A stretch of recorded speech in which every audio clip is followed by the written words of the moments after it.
gente, you already know who it is. It's Danny Limelight. And I need all of you to subscribe to According to Woods podcast on Facebook, YouTube, and all other platforms.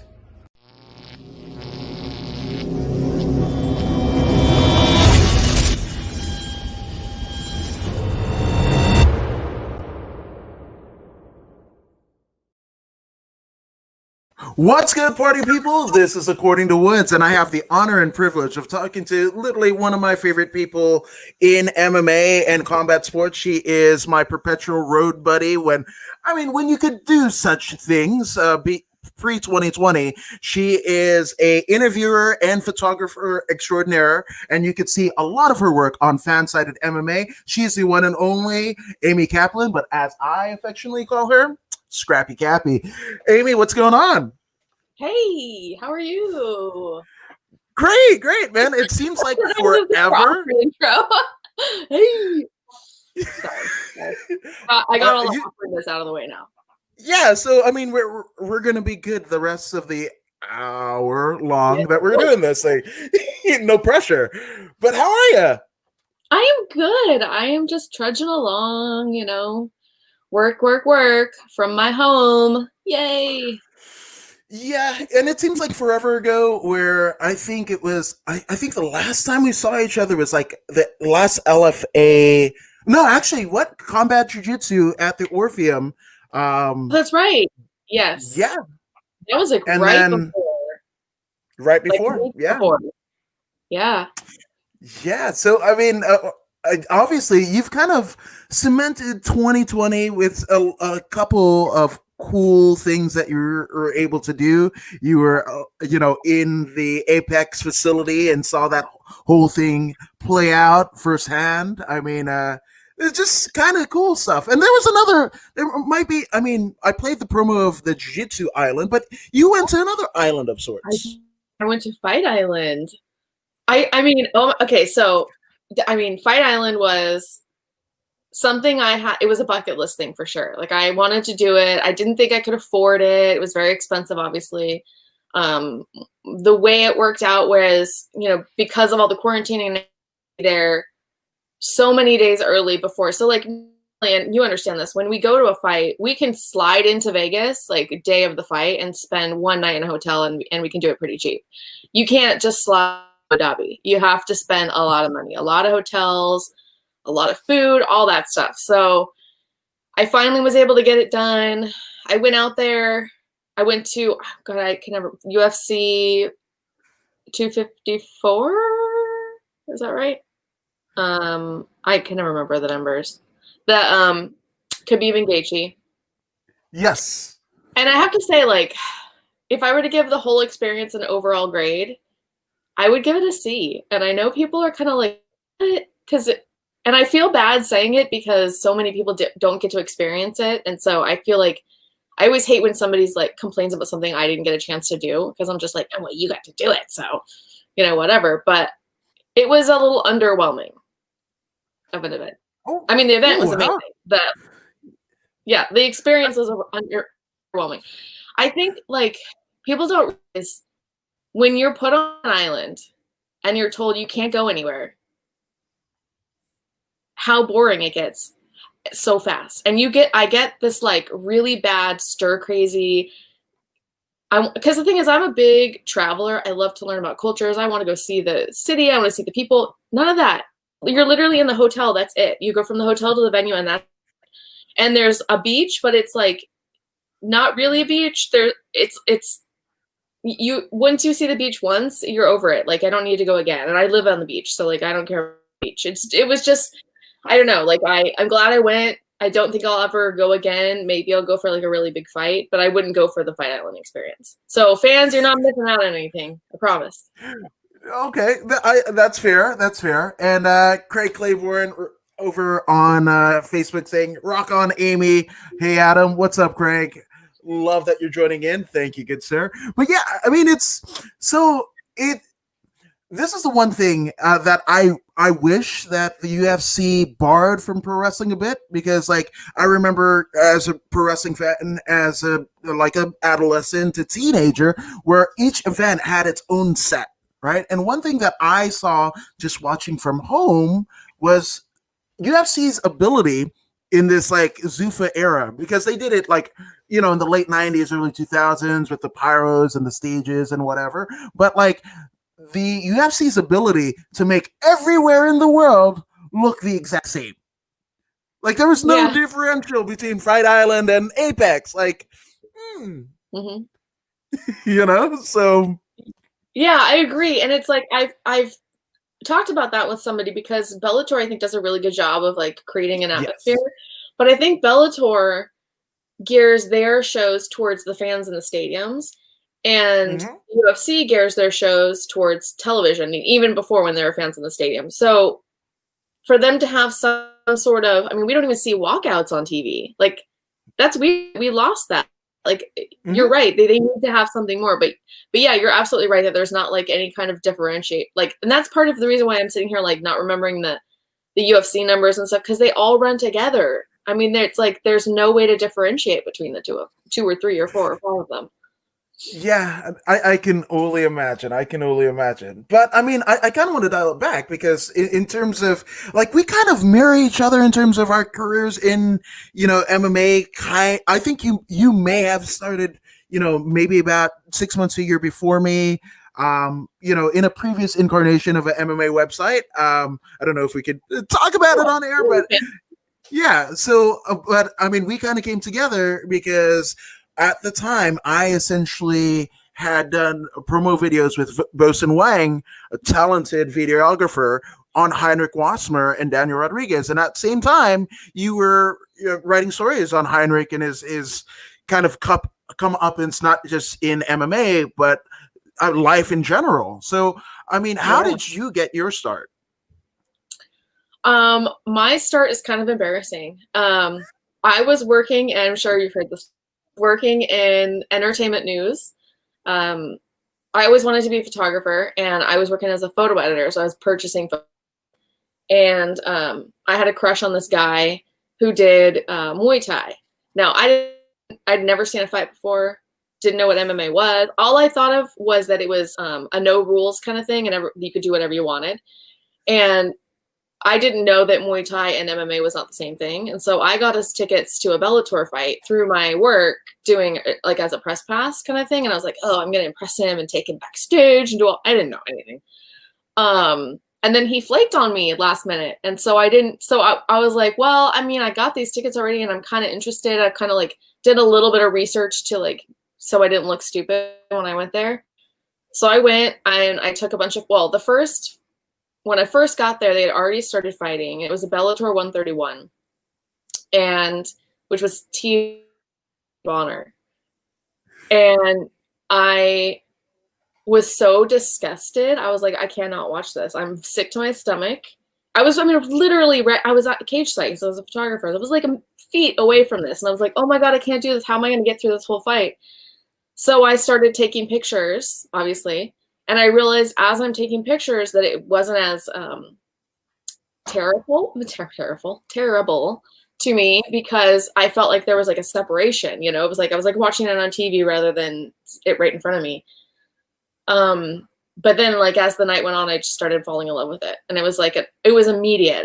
I remember going home from the fights and Googling MMA documentaries, and I found Chad George's Occupation Fighter. Watched it, and then I was just like hooked at that point. I was like, this is what I want to be a part of. And that's how it happened. So, I mean, did you kind of transition out of the entertainment, you know, field, and then, you know, kind of start looking and surveying the land in terms of what opportunities there were for you in MMA with your skill set? Like, how did that happen? Yeah, so I kept working with, at the time I was with the Hollywood, when I first started, I was with Daily Mail, and then I transitioned from Daily Mail to the Hollywood Reporter. And my job was so boring. It was, I mean, I was like, 90% of my day was just sitting and staring at a computer doing nothing, because there was nothing for me to do. So I started kind of reading, you know, about MMA and watching old fights and following people on Twitter. And so I started then going to regional shows, because I kind of wanted to get practice doing photography. And so I started sending my photos out to various magazines and outlets and stuff. And I was like, here, use them for free. I just want exposure. I just want them to be seen. You know, I don't care about making money or making this a career. And then a magazine from the UK called MMA Uncaged reached out and they said, oh, we love these. Like, I can't believe you're letting us have them for free. So I just started sending everything to them. So I sort of became like their unofficial California photographer. But then they started saying, well, we have these pictures, but we need text to go with it. We can't just run like so many pages of just pictures. So I started doing interviews to go with the pictures, or I would do like a write-up of the show. And then that's kind of how it became. I never wanted to be a writer ever. So that's how I started writing. That's how I started doing interviews. And I just started grabbing fighters from, like, I think I interviewed Tito and Chris Cyborg and stuff right away. And I didn't know they were that big of a deal, you know? And so I sent those off and like, it's just like, what? You know, cause I had access to these people that they didn't have. And that's kind of how it went. And then, I was on Twitter one day and somebody DM'd me and said, hey, are you looking for a job? We're starting up an MMA website and we really want a woman writer. We have these people already hired, but we're looking for a woman. We want to make sure that we have like all kinds of voices. And that's how I got the job. And I quit Hollywood Reporter and worked for them. That's how it started. I think it's brilliant. And again, not just like your road, which is an unexpected one at that, but also the moments that you were able to capture in your journey, which actually, I'm his co-host at Voodoo in the Woods, Pius Senilo Lobo, better known as Voodoo Maximus, as thank you for all of those wonderful pictures that you took of me at the University of MMA. So there you go. Oh, awesome. Yeah, see, that's like... regional shows are my absolute favorite thing to photograph because the fighters there's not a professional photographer usually there. And they're so grateful for those photos. And a lot of those guys don't get a chance to get to the UFC or to Bellator where they do have like professional photographers. So these are going to be their only memories of their career. And I love that. I mean, I have some, there's some sad stories where, fighters have passed away and their families have reached out and it's like, you have this great photo of my son or my friend or whatever fighting. And that's when I'm like, okay, I'm glad I'm doing this because I love being a part of history. History is like a big deal to me, just general history. And so being a part of it and knowing like I'm helping future generations learning about these fighters and seeing what MMA was like, it's that makes me feel so good. No, I absolutely agree. And that's kind of where I stood in terms of doing interviews as well, where, I would see some of like my favorite fighters from the regional scene or my friends, and they would get this Bellator opportunity or LFA opportunity or UFC opportunity. And when the red light goes on before they fight, and then you can almost sense them kind of like clamming up.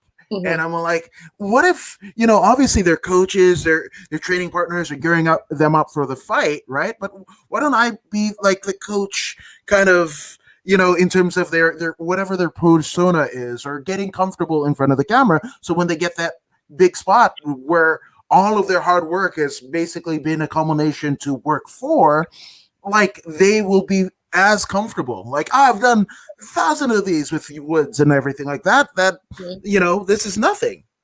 Yeah. And also when we put out stories or interviews, like other promotions are seeing that and they're like, oh, we want this guy. He's getting attention from the media. That's a big deal.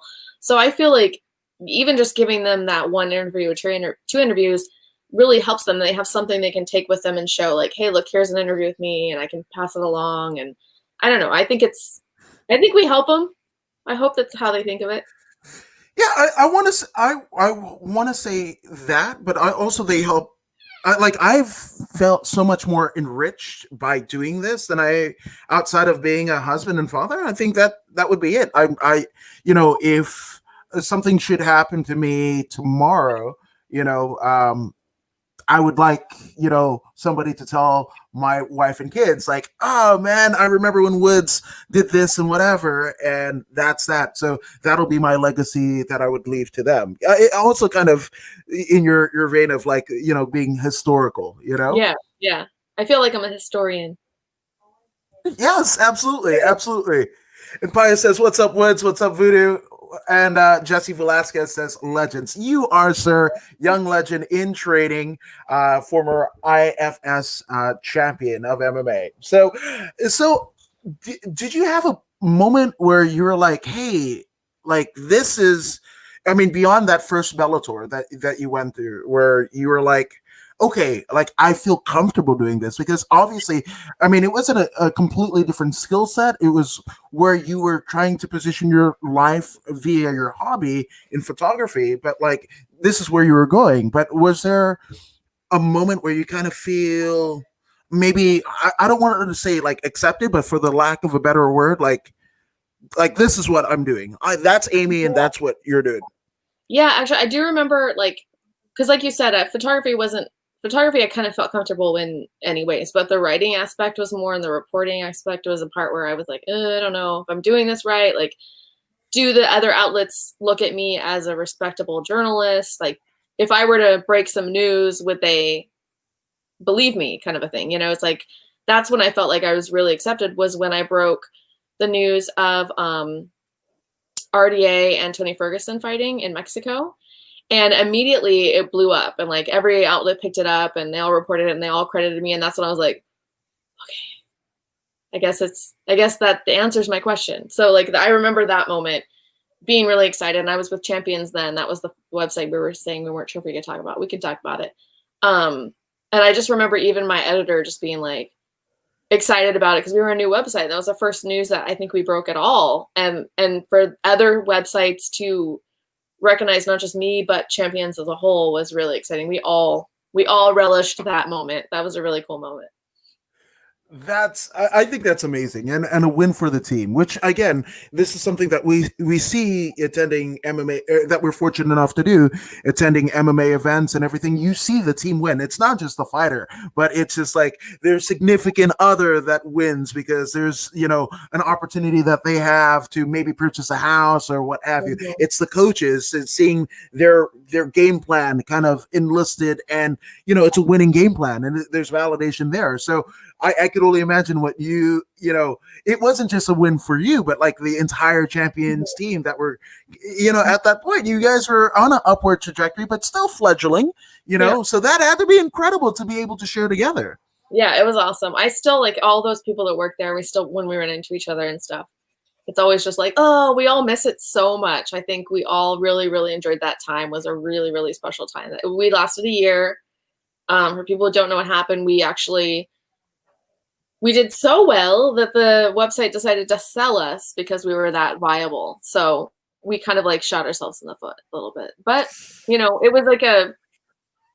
it was one of those like backhanded compliments kind of. It was like, hey, you guys did so well. We sold you. Like, people wanted you, take you out kind of a thing. So, but that one year was like probably the best year of my life, like in terms of MMA. So.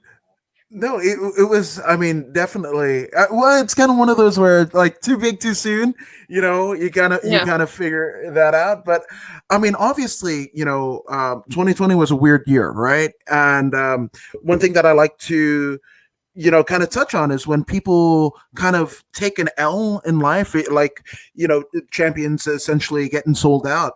Like, what did you do from there? Like, you knew you kind of had a foot in the MMA sphere, but like, what did you do to kind of like build upon that? Was it like, looking for another job? Am I going to lick my wounds for a little bit? Like, maybe I'll train somewhere. Like, what was that? Like, what ended up happening outside of Champions, unfortunately ending? Yeah, I knew I could not take a break, because in this industry, if you're gone for too long, people forget about you. And so I had to keep riding that momentum of Champions. So I immediately put something out, said like, I need a job. Anybody, I don't care where it is, like, give me a job. And of course I was freaking out because I'm a single mom. I didn't have any income. Luckily, we were told we had about a month, I think, where we were still going to get paid. And we were still, the website was up for a month. So I had a month where I could like really not panic too much. And then somebody, I think it was, oh my God, why can't I think of his name? Anyways, somebody said, oh, why didn't you apply at FanSided? And so I reached out to FanSided. And at the time, FanSided was doing just sort of like a per click kind of a deal. It wasn't a full-time job. And I was like, you know what? I just need to keep my name in MMA, and I'll stay there and I'll keep looking. And so I did that for a while, and I went back to school, so I didn't have to do, so I was able to take that time to kind of get a degree, work on some things, but while still being in MMA. So I struggled a lot during that time because I didn't have a full-time job. I didn't have insurance, none of that. And then I finally just waited it out. And then my editor left FanSided and they promoted me to his job. And now I'm full-time with FanSided. So I just had to really, that's one thing that I think that a lot of writers like don't want to put in the work. They expect to be able to be hired full-time right away.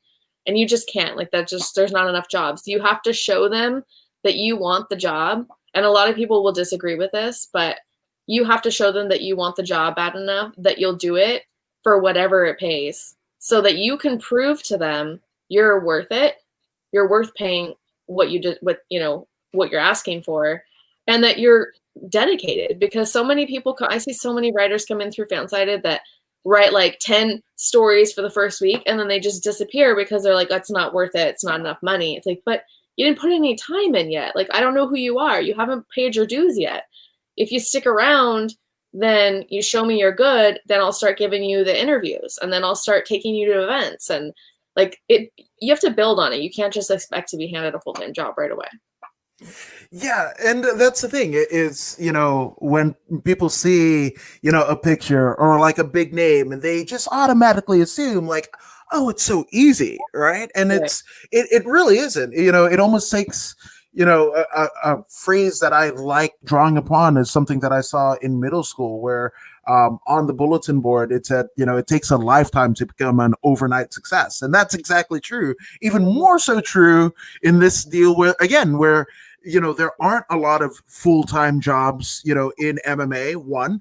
And then especially you're almost being a woman, well, you don't know, like, and it's just weird. Yeah, it's definitely harder for women. I luckily was ironically given the job because I was a woman originally, which worked out. But it also, like, the respect I have to work harder to earn the respect of the readers.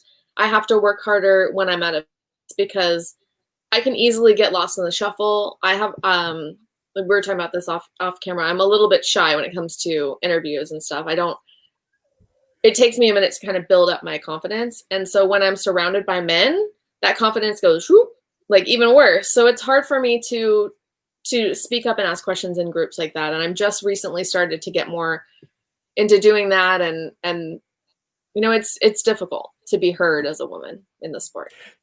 Oh, even as a dude. I mean, there have been, countless scrums where I just like, oh, I feel out of place. And before it was like, oh, you just have your phone. You don't have, equipment and everything like that. And then, you kind of stay the course long enough where everybody's using their phone, but you still kind of have to jostle for position. And it's like, oh, like everybody gets credentials, but like, oh, you're not going to get an interview. Like, right. 70% of you guys aren't getting interviews, but you guys are all here, grateful to be. So there you go. Right. Yeah, that's true. So, it's funny because with UFC, before all the COVID stuff, we used to have to, it was like a first come, first serve for the line or for interviews. And so obviously you wanted to be the first or second person in line so you could have the best interview spot. You had the best spot at the table, by the TV, all that stuff. And so me and Ken Hathaway from MMA Junkie, we were always trying to see who was going to beat each other to be first in line.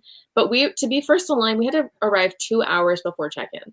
So we're sitting out there, sometimes in the hot Vegas sun, for 2 hours with our nice, like, professional clothes on, waiting for. And so, I mean, I love the fact that now everything's assigned seating. Oh, I want them to stay like that so much because I can just roll up 5 minutes before it starts. I hope. You would see, hear my plea. Assigned seating, please. Come on, Uncle Dana. Yes. You know what to do. I don't ask for much. Give me an assigned seat. No, so, I mean, that's got to be fun. What were some of the things that you would do to kind of kill time in those 2 hours other than, like, roast yourself? Like, that's... we always talked, we talked about so many, because I'm single and dating, and so, like, he would always want to hear my dating stories. And every time I'd show up in line, I'd have a different story. And we would just joke about like people watching mostly, you know, because we would be sitting out at T-Mobile Arena and there's, you know, hundreds of people walking by. So he'd point out, oh, that's your type, or that's your type, or, you know, just, we would never talk MMA. Like that wasn't our thing. We would talk about silly stuff. But silly stuff is fun, and it's the way that it passes the time, and even still, like, those are some of the things that if you kind of carry over to the interview, because there are some people in media, right, not just MMA, but like, you know, they want that salacious, juicy tidbit where the fighters were almost like, press row, you know, and that's one thing that I've tried to make sure, like people actually enjoy their time when, you know, I'm in their atmosphere and whatever, and not like, there's Woods again, damn it, fuck, you know. So, but you know, to carry some of that playfulness in, and that might be the very thing that would, I think it'll get something more out of the fighter than just the standard, how do you think you're gonna win or whatever, you know. So you know, it's all every bit useful. Oh yeah, totally. So do you have any moments that you're like, oh my gosh, like, I can't believe I'm here? Like, this is, talk about being a historian. Was there any, whether it be a fight itself, entire fight card, or just like of the feeling might have been kind of like harnessing from the crowd and energy, but like, has there been a moment for you that was just like, that stands out as like one of the pinnacles of your career thus far? Yes. UFC 189 for sure. I photographed that event, and I remember, you know, the Robbie Lawler and Rory McDonald fight just being like crazy sauce. And then I remember McGregor winning, and I knew in that moment, I remember I was cage side and I turned around and I looked at somebody on press row, and I remember I just pointed at him and I was like, I told you. Like, I just had this feeling, and it was like, that was, for me, that's the moment McGregor became a star in my head.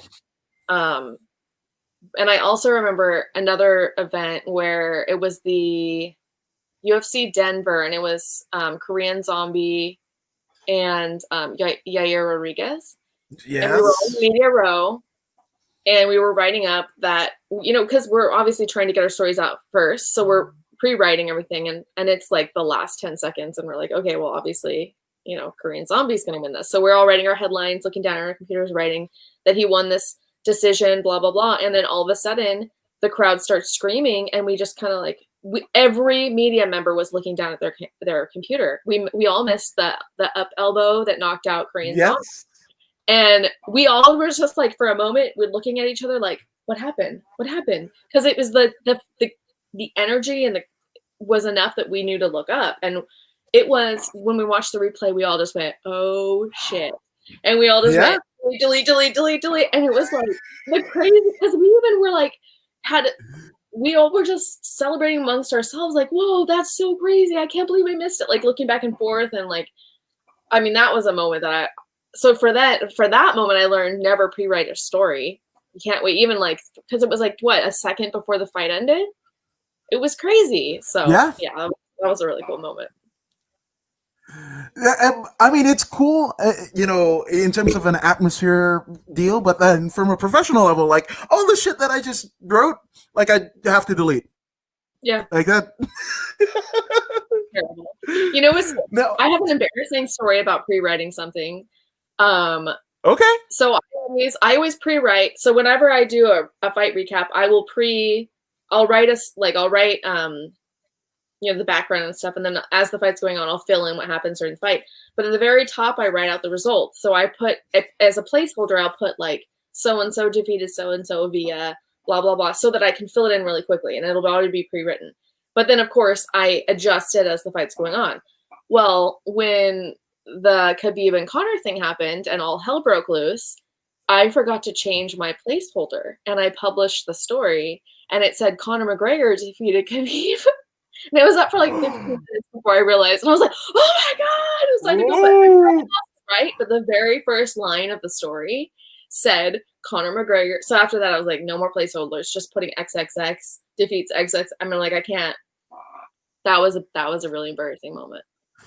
I mean, it happens. It happens, and it's funny because these things happen in all occupations, right? Yeah. A FUBAR, a proverbial fuck up happens, right? But then Yeah. it's not as magnified, as it is in our fields. Yeah. It was my first week as an editor too. So it was like my first really big thing. And I was like, oh my God, they should never have given me this job. Did you catch hell for it though? Nobody even caught it. Nobody saw it. Not a single person. Or if they saw it, nobody said anything. And I think that's Okay. That's the time that reading a story or reading a headline and not reading the story was a blessing, because people were retweeting the story, but the headline was correct. But it was like, ooh. So I don't know. Nobody noticed that I'm aware of. And okay, for a lot of us, when we saw that whole thing go down and whatever, it was just like, what is going on? But what was the feeling? I mean, around like press row, you were kind of like feet on the ground. No, I wasn't. Oh, you weren't at that one? No, because that was my first. Because I had just gotten the job like 2 or 3 days before that event, so I didn't have time to apply and go. And part of me was like really pissed that I didn't get to be there for that. But then also part of me is like, I'm glad I wasn't there for that, because that would have scared me. And I don't know how because I don't do well with that kind of energy. And so I was glad I was at home. But I do remember my dad doesn't watch MMA or anything, but I told him, oh, you got to watch this fight. Like trying to show him that MMA is like an actual sport. It's legitimate. It's not like what I thought it was originally. And then of course that happened. And I was like, really? I'm like, Dad, this doesn't happen normally. I promise you. So I just remember that being kind of embarrassed, like, oh my God, this is the fight he's going to watch. But now he wants to see every McGregor fight because he thinks that happens at every McGregor fight. I mean, there you go. I mean, and it very well could be. And that's part of the mystique of McGregor is like, you don't know what's going to happen. Yeah. Especially after the last outing with Cowboy Cerrone, like, a lot of hardcore MMA people were just like, oh, he's going to get knocked out, Cowboys, or it's going to be a dogfight, and just like shoulder thrusts. And, the way that I likened it, in terms of like people practicing it, like you remember the first time that Combat Jiu-Jitsu had their first pay-per-view, and then every gym was open hand slapping like Monday, right? And essentially that's what happened in MMA gyms after that Conor kind of shoulder thrusts, got a KO, what have you. Everybody was just like, you started seeing like TikToks and whatever, just people just doing that, and but it's seminal moments that I think, breaching is what I like to call the pop culture lexicon, that if you're not an MMA fan or, follow it or whatever, like you're going to know this happened. And those moments are very, very cool. Yeah. That one I was there for. That one was cool. The energy was amazing. And that was, I think, the last like real big fight before COVID too. So that was interesting. Yeah. So we're talking a lot about like cred and things, right? But have you had an instance where, maybe one of your stories were published by another outlet or tweeted, and they left your name off of it? Because this is one thing, and I don't know if it's like, imposter syndrome or whatever, but like I make sure like my face is in any particular interview, because like you can't scrub that away. You could try, but it's not worth it. So had you had any personal interactions where that happened, where people just kind of left you off the credits? It's not so much where people left me off the credits, but where they don't give me the credit I deserve. Like there was a time where I was reporting, it was Darren Till and somebody, I can't remember who it was. And the fight was in the works, and I reported it first. And every other outlet ended up running with it, but they said that they contacted so-and-so, but it's like, but you contacted them because of my tweet. Like I was the first. Usually you'll see so-and-so first reported, is what they say. But nobody said Amy Kaplan first reported, or they put it all the way at the bottom of the story. I remember MMA Fighting put it all the way at the bottom of the story, and I was like, really? Like, put it at the top when you say like why did you reach out to that person? Because I tweeted it. You know, it's like that kind of stuff makes me upset. Oh, my phone. And I have had people take my video interviews and then reshare them on their Twitter. And for the most part, they are pretty good about tagging me or something. But every now and again, I'll see one and it'll get like 4 or 5 views that my original one did, and that kind of bugs me because I'm like, you could at least tag me in it. You know, it's like I did all the work. Can't you just give me a little bit of credit? Like you're gonna steal it, fine, but steal it and then give me a little bit of credit.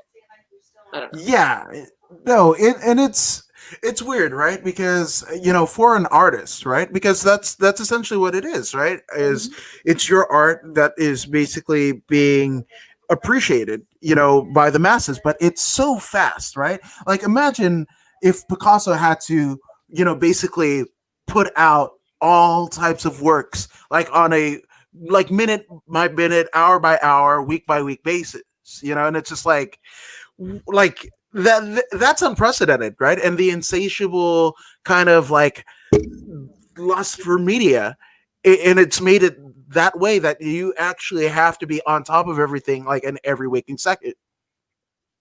Yeah, and I feel like a lot of times I see like fan Instagram pages that have like 30 or 40,000 followers, and all they do is reshare other photographers' photos, which is nice and cool, but like you're going to make money off your Instagram because people are following. So you're making money off my photo that you didn't pay me for or ask me permission to share.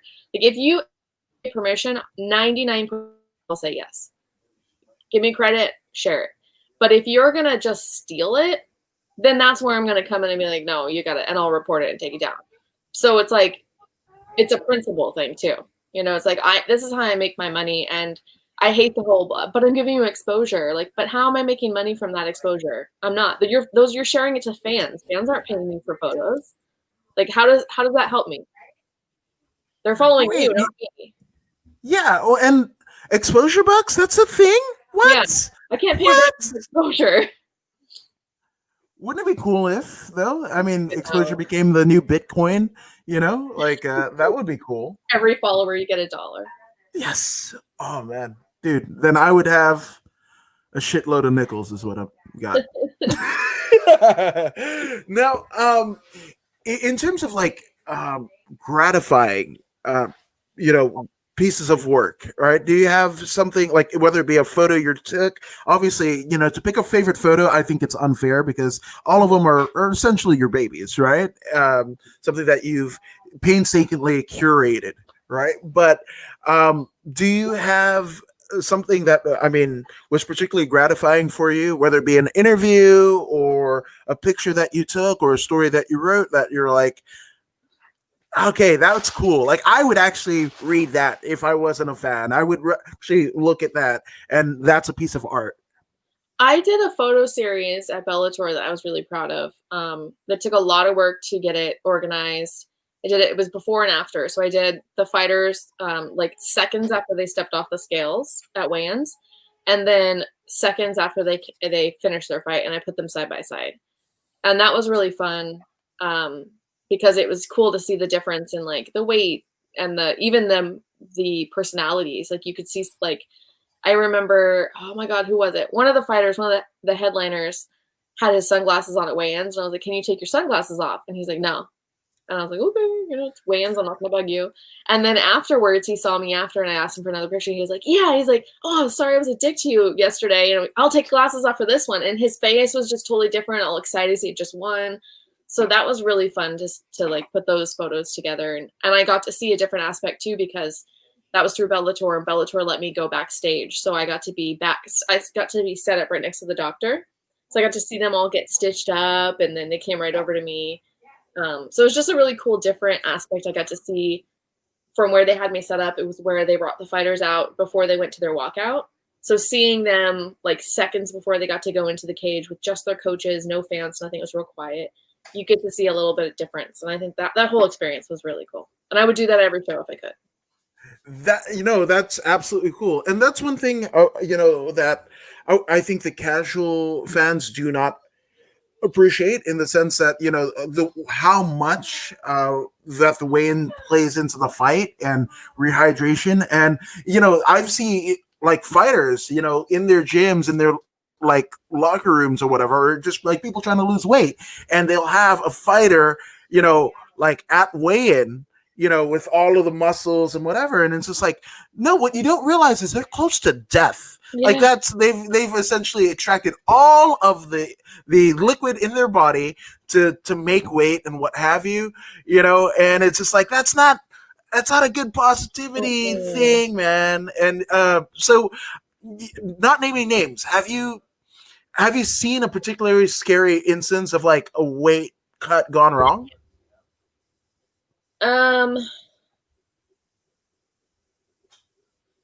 I mean, I feel like the Aspen Lad weigh-in was really terrible. She was shaking. As far as seeing the actual weight cut happen, I haven't. The few I helped Ian Butler through one, which was an interesting experience. He's a Bellator fighter. I helped John McDessie through one, UFC fighter. John's weigh-in was really eye-opening because he did it completely different than anybody else I'd ever seen. He didn't do any sauna. He didn't do any bath. He didn't deplete himself of water. He just really did really well. In fact, he was eating like normal during weigh-ins, and he did definitely look smaller, and he definitely was, like, personality-wise was kind of on the low side, but watching the way he did it I thought he did it really well. And I heard stories. Tommy Aaron told me a story one time where he woke up in the middle of the night and slept drink. So he rehydrated in the middle of the night in his sleep. And then in the morning had to take a bath so hot that his feet had blisters on them so that he could dehydrate himself so much. Yeah. So I've heard stories. I haven't firsthand witnessed. I mean, I've seen obviously the video of Chris Cyborg cutting weight was terrible. But firsthand seeing it, I try not to be around during weight cut time if I can help it, because it's a scary thing to watch, especially if it's somebody you love. Because obviously, if it's somebody I'm in that situation with, it's somebody I love, and I don't want to see that. Yeah, and you almost have to. You almost take your reporter hat off, and you're like, you're a person, right? And you're basically brought into this experience and everything. And this experience isn't the best, I'd liken it. I mean, this is a very poor, like, Cro-Magnon example, but like childbirth, right? Like, you might say some things that are, totally contrarian to who you are as a person, but again, it's the nature of the pain that you're in that will make you see things quite differently, right? But I mean, it's just like, and that's an intense, I would even say that those moments are even more intense than the fight itself. Oh, 100%. And I think that my favorite part of fight week is the weigh-ins, because that's where all the drama happens, in my opinion.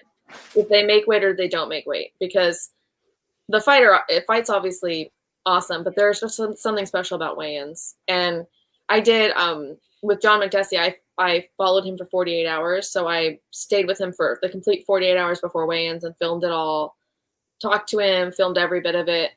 And yeah, like, I think if he was one who cut weight the way a lot of fighters do with the depletion of fluid, I don't think it would have been something I would have wanted to film. So I don't know. It's bad. It's really bad. Yeah, which, I mean, one thing that you've covered, and it's a promotion that I don't think gets a lot of love for with the way they do things, but one championship over in Asia, right? They do, hydration tests, and, you fight at a natural weight limit, and a lot of fighters who go over there, from, like, the North American, market, they can't say enough good things about the way that one does those things. So, I mean, were you able to see some of, like, how that happened, or at least the fighter's response? Was it any different than, a UFC or Bellator, in terms of fighter moods? Well, I do know that one thing I noticed, first of all, they don't allow media in for the weigh-ins or the hydration testing. So that's something I've never seen.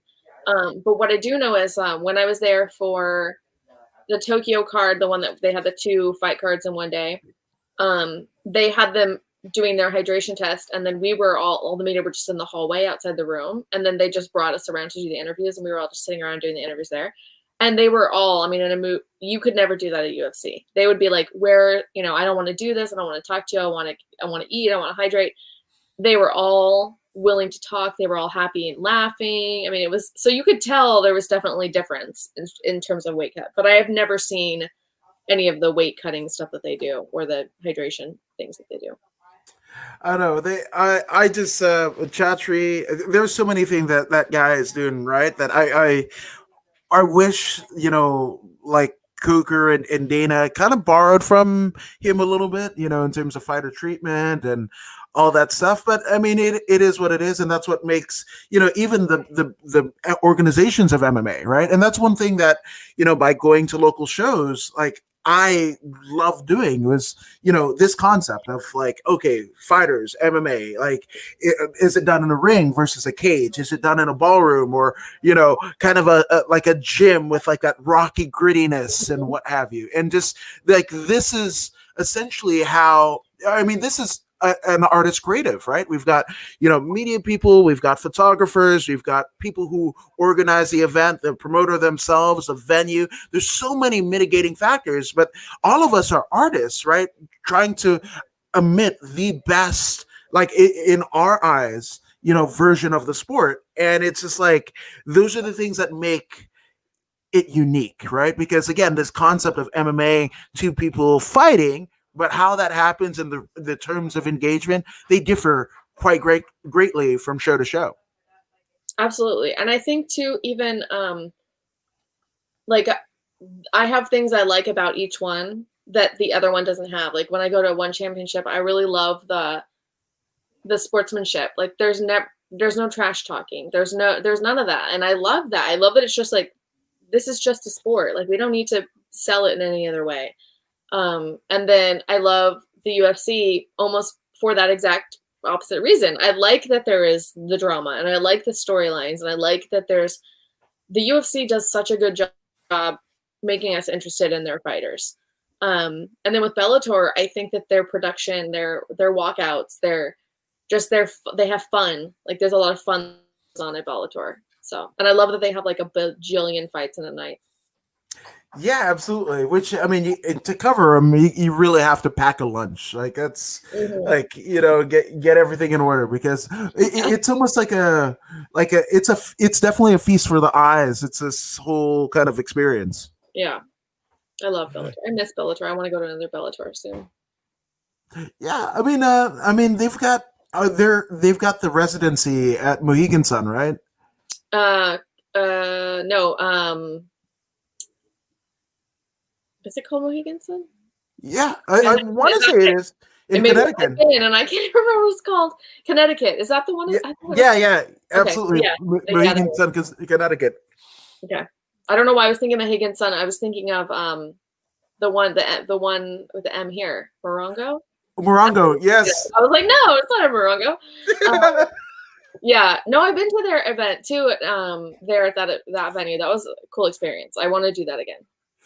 Yeah, in terms of like, I don't know, the last Bellator thing that I did was the Julia Budd Cyborg fight at the Forum, and just being on the Paramount Hot, and I think so cool. Yes, and like the Forrest Gump bench was like right there, and they actually were filming. You over there? Yes, yeah, I dragged everybody over there. I was like, look, it's the Forrest Gump bench. Yes, yeah. So. Yeah.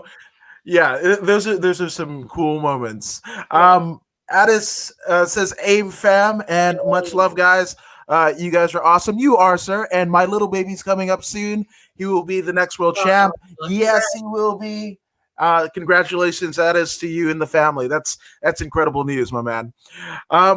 So I want to go knockouts and submissions, right? Things that you've seen. Do you have like a craziest knockout or craziest submission that you've seen in person that stand out and like, oh wow, this is different? Yes, I remember, and I don't know if it was because I was still really new in MMA, so I hadn't experienced it before, or if it was because I was so close. But I specifically, first when you said it, this is the first thing that's brought to my mind was the Todd Duffy knocked out by oh my god, why am I blanking? You know who I'm talking about. It's a lot of fights that you covered. I can see his face. Oh my god. It's a huge name. Anyways, you guys are all gonna be like screaming at the screen. And then I saw him at EBI. Oh my god, I need to know who this person is. Hold on, I'm gonna Google it because it's gonna drive me crazy. I am doing the exact same. Todd Duffy versus, and it was Todd Duffy's last fight. It's not me. Let's see. On Tapology, I want to say it was it Frank Mir? Yes. Oh my god. There Frank we Mir. go. Okay. I'm such an idiot.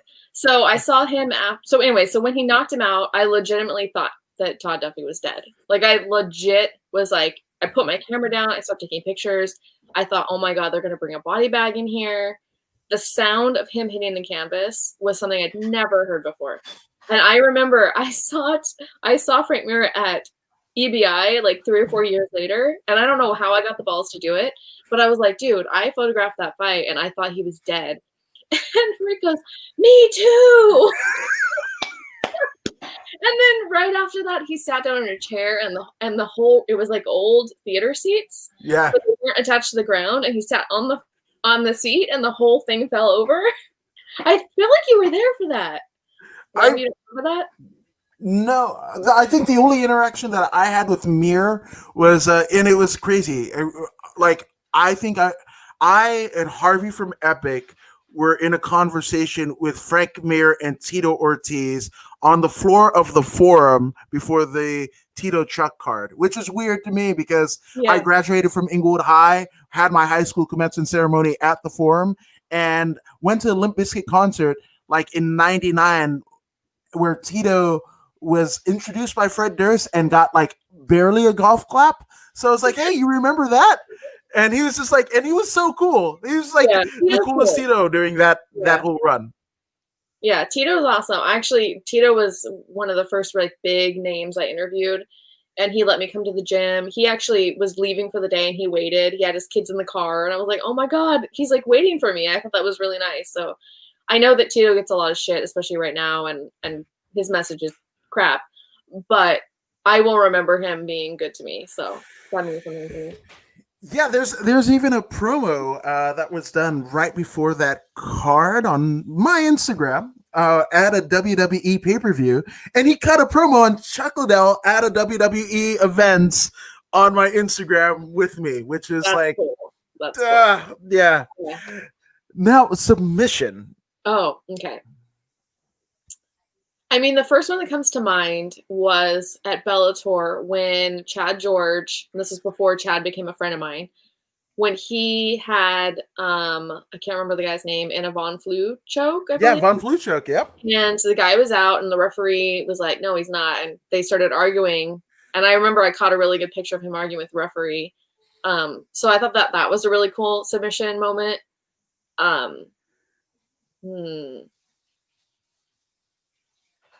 Yeah, I don't know. I'm sure that there's more. I mean, I remember at the Jake Shields versus why am I blanking on everybody's names? I can see them. Sub Swanson just recently, where he tore his ACL. That was like a crazy submission. Yeah, and I mean, so much bigger was Shields over Cub Swanson, but Killer Cub living up to his name and not taking no for an answer and just doing it, and literally took like 2 years off of his career, something like that. Almost. Yeah, he just came back. Yeah, mm-hmm. And looked phenomenal. Yeah. Oh my god, so good. I have his bumper sticker on my car. I was with a girlfriend and we were at a gym and he was there and she went up and said, "Oh, can I get a picture?" So I took the picture for her. And then he's like, do you want a sticker to the girl? And she's like, yeah. And then he looks at me, he's like, do you want a sticker? Like, I could tell that he like recognized me as media. And so he was like, it's weird. And I was like, sure, I don't know. So I just stuck it on my car. So I got this random Cub Swanson sticker on my car. I mean, who wouldn't want to have a random Cub Swanson anything? I know. Yeah, I'm just saying. It's on crooked, and so every day I'm like, I gotta take and re-put it on, but I'm afraid if I take it off, it won't stick on again. So it's just there crooked. Yeah, no, that's fun, and Cub has always been so cool. Yeah. Now, I mean, you've accomplished a lot in the sport of MMA and in life, but I want to know, right? Because I haven't reached this with my son, and I'll reference. Went to a Phil Collins concert at the Forum, right? And even Phil Collins, the great Phil Collins of Genesis and his solo work, had his son, his 16-year-old son, drumming with him. And they had this cool little moment where it's like, hey, of all the songs that I've done, Nicholas only likes one song.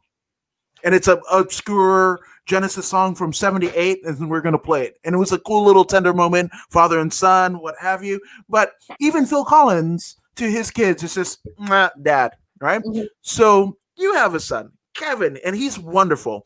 But does he think you're cool? No, I don't think so. I tell him all the time, too. I'm like, when you grow up, you're going to realize how cool your mom's job was someday. Because he's met a lot of fighters. He's come with me to a couple fights. He has T-shirts from like Rampage and Tony Ferguson and all these crazy, because anytime somebody gives me a T-shirt, I give it to him. So he's got all these crazy memorabilia. He has photos with a couple of fighters, and he's done some really cool stuff. And I feel like eventually he's gonna look back and think it's cool, but no, he doesn't think I'm cool right now. And he doesn't really watch MMA. He'll if I'm working and he's bored, he'll come and sit and watch with me, and he'll be like, who are we rooting for? And I just recently started filming him giving me like his predictions for fights. Oh, and he did a video with Ashley Evans Smith. Oh, nice. Yeah, so that was cool. But I'm like, when you grow up, you're going to realize like how big of a deal these people were, then you're just hanging out with them. So, yeah, but right now, no. Okay, so I'm not the only one, because Owen is just like, pow again. Like, yeah. Kevin's like, how many more fights? How many more fights till we can watch Friends? It's like he doesn't care. I mean, he likes there's a couple fighters he'll watch. He likes Joe Schilling, or he did. I'm not so sure if he likes him anymore.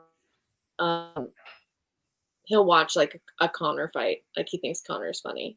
But yeah, that's pretty much it. And he'll watch anytime anybody he knows personally. Like, so if Moses is fighting, he'll watch Moses, or any of those people. He'll go watch. I mean, okay, that's fair. That's pretty good. I would count that as a win. Yeah. Now, obviously, there have been so many people that have helped you get to where you are. So I want you to acknowledge said folks. I guess the kids would say shout outs, but let's go ahead and get some shout outs out of the way. Well, I think my first shout out would be Brian Oswald, who was the one who referred me to Champions. So without him, all the people at MMA Uncaged who helped me along the way. I'm going to forget somebody. I hate this. I should have prepared with this. This is like when you accept an Oscar. Like, oh my gosh. Rick Lee has always been really supportive of me. He does the embeddeds for UFC now. He worked with me in Champions. Everybody at FanSided is freaking amazing. My boss at FanSided, his name is Josh Hill. He is so supportive. Like, he's like one of the best bosses I think I've ever had. Like, he'll send me messages sometimes, and he's just like before the election, he said this to all of us, but he was like, if anybody needs like the day off to just like scream, like, I'm not gonna, it's fine, just go ahead and I'll do it. Like, what boss is that? Like, what boss is gonna give somebody off? Like, he's so good about making sure that our mental health is like priority to him. I think that's awesome. And he supports, like, he lets me do whatever I want with MMA. Like, he doesn't really manage me, you know what I mean? Like, he trusts me. I think that's really important. Chris Cyborg has been a huge help to me. Not just in the industry, but just like, again, mental health kind of thing. She and physical health. She's just such a good inspiration to that, a kind person, and she helps keep me going sometimes. Yeah, I'm gonna forget somebody. This is terrible. Well, I mean, I think that's, the current employer, that's good. I mean, kind of employers that you worked for previously, so if you leave anybody out, the all total encompassing, kind of entities. I think that helps a little bit. Hopefully you don't catch too much hell for this. And Ian Butler. Oh my God, Ian Butler. Ian Butler was the first fighter. So he actually, for a year, he taught me everything. Because like I said, I didn't know anything. He taught me about weight classes. He would quiz me. He'd be like, what's the weight limit for lightweight? And what's the this? And so he would teach me a lot about like who I should pay attention to. And so like, he's definitely a big one there too. Yeah, shout out to the silverback Ian Butler and his wife Devin, because they're just incredible people. Like, and again, I it's one of those where like, I don't know if I would know them if not for MMA, right? And it's just like, it's because of MMA I know these incredible people, and I mean, obviously the sentiment is absolutely true with you, but it's just like, yeah, this becomes more of a family. So this is cool. So shout out to our MMA family. And we almost died together, so that bonds us for life. Oh, do you want to tell the story? Please. Oh, please. Okay. We were going to Vegas I was going for the Tough finale. I forget why you guys were coming. I think you guys just wanted to come along, right? Just for the something like that. Yeah. And I was like, I think I put something out and I was like, hey, who wants to go to Vegas with me? And so we drove with Blake Troop, we mentioned earlier. It was pouring rain. I had a really bad accident in the rain, and so I was like, I can't drive in the rain. So Blake's like, I'll drive, with his gallon of milk, by the way, in case he carries a gallon of milk with him everywhere. He's like, I'll drive. So he did drive about 150,000 miles an hour in the rain, darting in between big rigs. I mean, we stopped, I think, at halfway point. And I remember you got out of the car. We went to the gas station. And you were like, I'm not getting back in this car. Yes. That's it. Somewhere like in Xerxes or some fucking place. Like it was, I was just like, no, I'm gonna die. And the thing, you say driving, and that's great, and that's like shedding a little bit of light. The destination was Vegas, right? So what Blake Troop was doing was aiming. He just aimed for Vegas and just was like a crapshoot. And I mean, Blake Troop is one of the most phenomenal human beings, in the world, so don't get it twisted. But I mean, I was just like, I was having a low-key fucking panic attack in the back seat. And the car that we were in was kind of like, yes, it was a fucking tomato can. And he's just darting this thing. I don't think the odometer even read the speed in which he was doing. He was just like redlined. Really not fast. Like and I remember too, you telling me I don't want to get back in the car, and me being like, I don't want to tell him that we don't want to get back in the car. So I was in this weird position where I was like, it'll be fine. So I'm trying to like talk you down, but at the same time I'm terrified. So I'm trying not to look terrified, because I didn't want to tell Blake, we don't want you to drive anymore. And he ended up driving, and thank God the rain stopped. But oh my God, it was so terrifying. And you say rain. This was a torrential downpour. This is borderline tsunami in the middle of the fucking desert. Yeah. And it was just... And the best part was, like, we get to Vegas at the Performance Institute.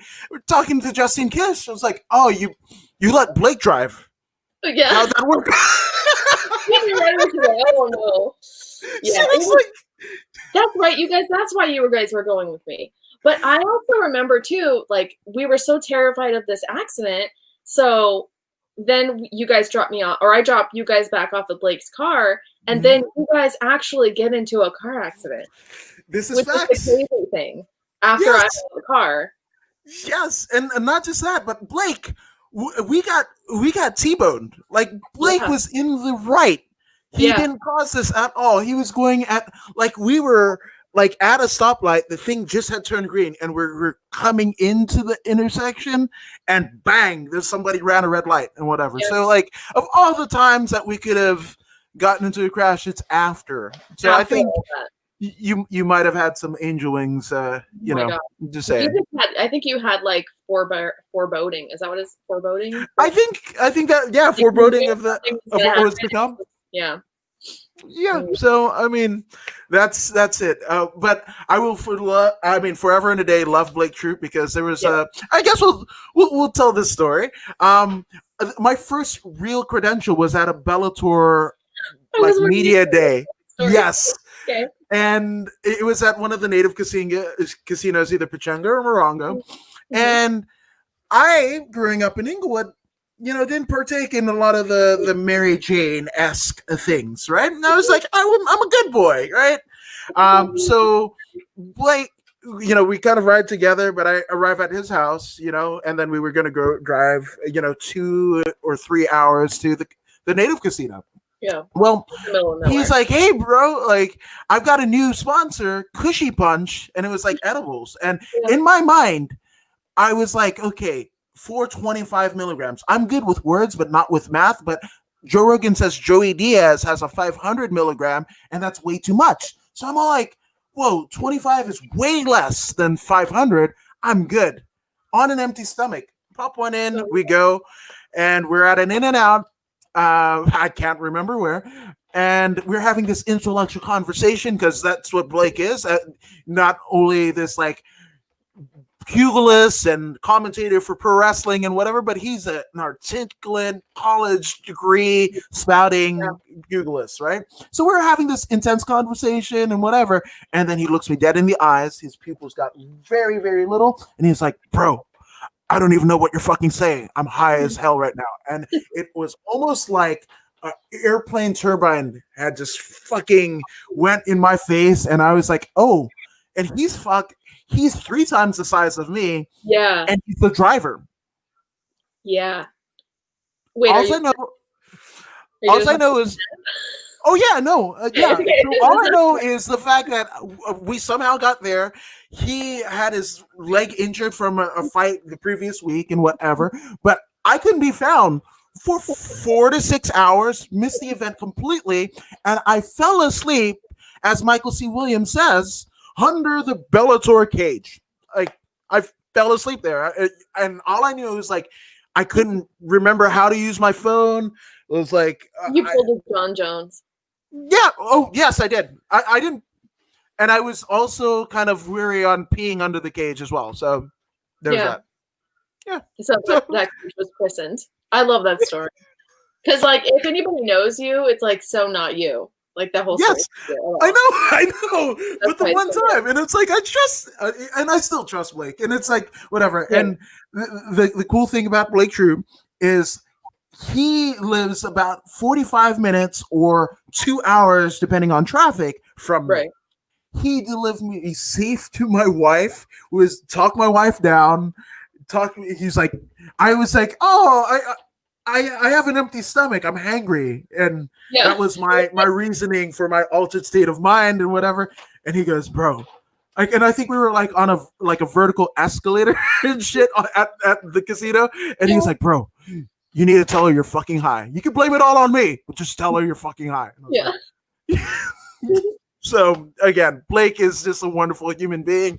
And if you're in a torrential downpour with him driving in the middle of the desert in the middle of the night, maybe not do that. Yeah, maybe you should drive.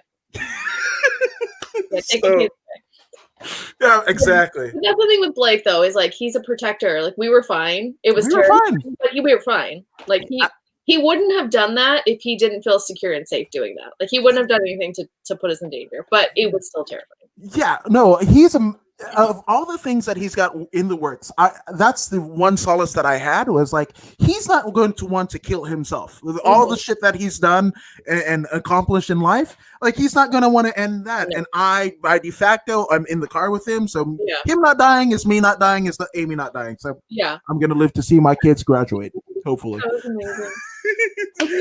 Amy, this has been amazing. Thank you for always being amazing. You are forever a part of not just my MMA family, but my family. And I just can't thank you enough for doing this. But for those who haven't already followed you on social media, where can they do such a thing? I am at PhotoAmy33 pretty much everywhere. Facebook, Instagram, Twitter. I think I'm most active on Twitter. But I obviously post more photos than Instagram. I'm not really active on Facebook, but you can have me there if you want. There it is. There it is. Again, Amy, it's been great to have you here. Thank you guys for joining us here at According to Woods. And if you haven't already done so, like, share, and subscribe to the According to Woods podcast on Facebook, YouTube, as well as Twitch. And if you don't believe me, I mean, Amy, you're subscribed, right? I think so. Damn right you're subscribed. That's, of course I am. Damn right you're subscribed. Okay. But just don't take our word. FanSided MMA would be subscribing. I don't have my own YouTube channel yet. There you go. Subscribe to FanSided. Absolutely. And also subscribe to According to Woods. And if you don't believe Amy or me, here's Pro Wrestler Zeta Zhang. Hey, this is Zeta Zhang. Make